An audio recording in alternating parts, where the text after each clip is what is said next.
Attention all civilians and foreign mercenaries. It is your lucky day to join the Kakarong Garrison.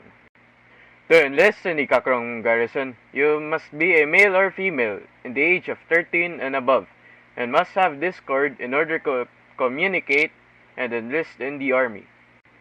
Here's the code in order to join and communicate in the group.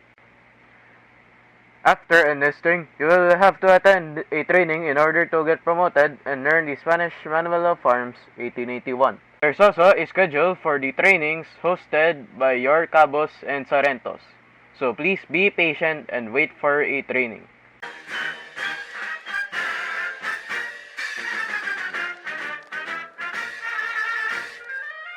Manners and discipline. Here in the Kakarong Garrison and the Revolution community, you are expected to be friendly towards your fellow comrades and community members. And racial slurs are prohibited except for Indios. Historically accurate uniforms. Uniforms are the most required part of your experience here in the community. For the standard and main uniform of the Kakarong Garrison is the Sandatanes clothing.